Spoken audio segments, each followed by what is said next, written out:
Good morning everybody. बच्चों, आज हम लोग सेंटेंस के बारे में पढ़ेंगे।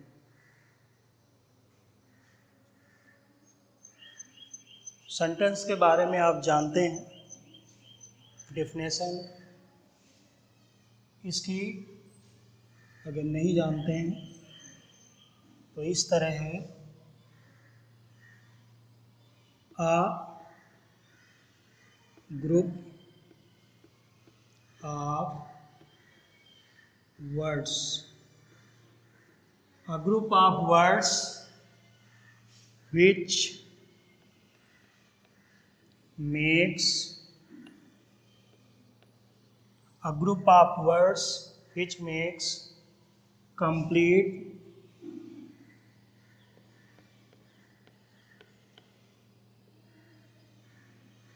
sense is called sentence।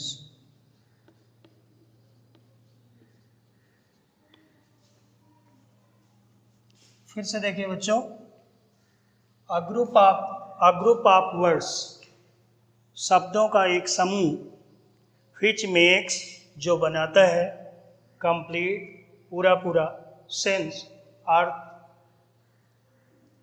Is called sentence. शब्दों का वह समूह जो पूरा अर्थ व्यक्त करता है, अर्थ देता है, उसे हम सेंटेंस कहते हैं, वाक्य कहते हैं। और वाक्य पूरा अर्थ तब देगा जब उसमें वर्ब हो, क्रिया हो। इसके बारे में हम ऐसे कह सकते हैं, सांसों की जरूरत हो जैसे जिंदगी के लिए, सांसों की जरूरत हो जैसे जिंदगी के लिए बस एक वर्ब चाहिए सेंटेंस के लिए, बस एक वर्ब चाहिए सेंटेंस के लिए। जब तक किसी भी सेंटेंस में वर्ब अर्थात क्रिया नहीं होगी, तब तक उस सेंटेंस का पूरा अर्थ नहीं निकलेगा। ठीक है, एग्जाम्पल हम लोग देखते हैं, राम रोट आ नॉवेल, नॉवेल जानते हैं, उपन्यास। तो ये वर्ब है और बिना इसके वाक्य का अर्थ क्लियर नहीं होगा। अच्छा बच्चों, ये बताओ, अगर हमें केवल एक शब्द बोलना है किसी सेंटेंस में और सेंटेंस पूरा हो जाए, तो वो कौन सा शब्द होगा? क्या बोलोगे? पार्ट्स ऑफ स्पीच के अनुसार noun, pronoun, verb, adjective, adverb, क्या कौन सा बोलेंगे? Yes, verb. जैसे मैंने कहते हैं स्टॉप, राइट, गो, एक ही वर्ड में सेंटेंस कंप्लीट हो गया। अब हम लोग पार्ट्स ऑफ सेंटेंस के बारे में पढ़ेंगे। पार्ट्स ऑफ सेंटेंस, हिंदी में बोलेंगे वाक्य के भाग। बच्चे भाग और प्रकार में वो अंतर नहीं समझते, उसको काइंड्स कहते हैं, ये भाग है। तो यहाँ पर सेंटेंस के दो मुख्यतः भाग होते हैं। पहले को हम सब्जेक्ट कहते हैं और दूसरे को हम क्या कहते हैं?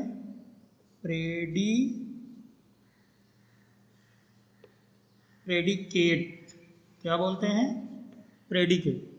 सब्जेक्ट को हम क्या बोलते हैं हिंदी में? उद्देश्य। सब्जेक्ट को उद्देश्य बोलते हैं और प्रेडिकेट को हिंदी में हम विधेय बोलते हैं। क्या बोलते हैं? विधेय बोलते हैं। सब्जेक्ट होता क्या है? जिसके बारे में हम बात करते हैं, जैसे इस सेंटेंस में राम क्या है? सब्जेक्ट। जिसके बारे में बात करते हैं वो सब्जेक्ट होता है, और सब्जेक्ट के बारे में जो कुछ कहा जाता है उसे हम क्या कहते हैं? प्रेडिकेट कहते हैं। क्या कहते हैं? प्रेडिकेट कहते हैं। दूसरा एग्जाम्पल हम इसके लिए लेते हैं, तो हमने कहा दे आर प्लेइंग चेस। अब इसमें सब्जेक्ट क्या है बच्चों? क्या है? दे। बाकी पार्ट प्रेडिकेट, जहाँ से वर्ब चालू होती है इसके बाद का सारा भाग क्या कहलाता है? प्रेडिकेट कहलाता है।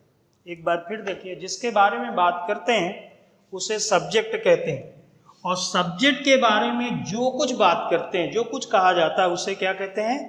प्रेडिकेट कहते हैं। ओके, अब हम सब्जेक्ट के पार्ट्स पढ़ेंगे। क्या पढ़ेंगे? सब्जेक्ट के पार्ट्स। हेडिंग आप डालिए, पार्ट्स ऑफ सब्जेक्ट। क्या डालेंगे? Parts of subject. हिंदी में लिखना है तो उद्देश्य के भाग। क्या लिखेंगे? उद्देश्य के भाग। ओके। सब्जेक्ट के मुख्यतः दो भाग होते हैं। फर्स्ट को हम क्वालिफायर कहते हैं। क्या बोलते हैं? क्वालिफायर। और दूसरे को हम क्या बोलते हैं? सेकंड नंबर पे मेन वर्ड। क्या बोलते हैं सेकंड नंबर को? मेन वर्ड या हेड वर्ड। हेड वर्ड अलग अलग बुक्स में कहीं पर मेन वर्ड लिखा होगा तो कहीं पर हेड वर्ड लिखा होगा। मेन वर्ड या हेड वर्ड का कोई दूसरा पार्ट नहीं होता, लेकिन क्वालिफायर के उन्हें 3 भाग हो जाते हैं। कितने भाग हो जाते हैं? 3। तो फर्स्ट को हम कहते हैं डिटरमाइनर। क्या बोलते हैं? डिटरमाइनर। और दूसरे को हम क्या बोलते हैं? एडजेक्टिव। क्या बोलते हैं? एडजेक्टिव। और तीसरा थर्ड पार्ट होता है एडजेक्टिव फ्रेज। क्या होता है? Adjective phrase. ओके। किसी वाक्य में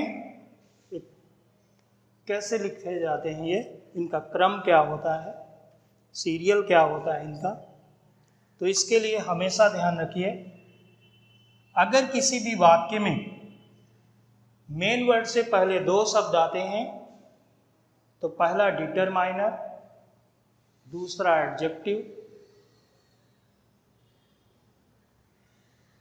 और एडजेक्टिव फ्रेज, जिसे एडजेक्टिवल फ्रेज भी कहा जाता है, का प्रयोग हमेशा मेन वर्ड या हेड वर्ड के बाद होता है। फिर से देखिए, अगर किसी वाक्य में मेन वर्ड से पहले 2 शब्द आते हैं तो पहला डिटरमाइनर, दूसरा एडजेक्टिव। एडजेक्टिव फ्रेज का प्रयोग हमेशा मेन वर्ड या हेड वर्ड के बाद होता है।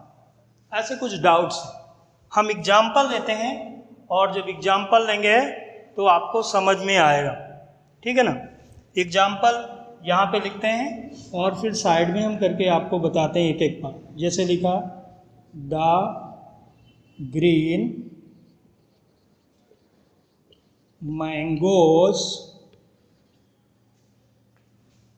इन द बास्केट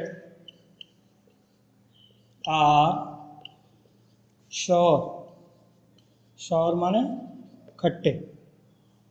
अच्छा, मैंगो की बात चालू हुई और आप लोगों की टॉकिंग आपस में स्टार्ट हो गई। घर में कर लेना, इसको नोट भी करना बेटा। अब इसको देखिए, दा क्या है, अब हम इसको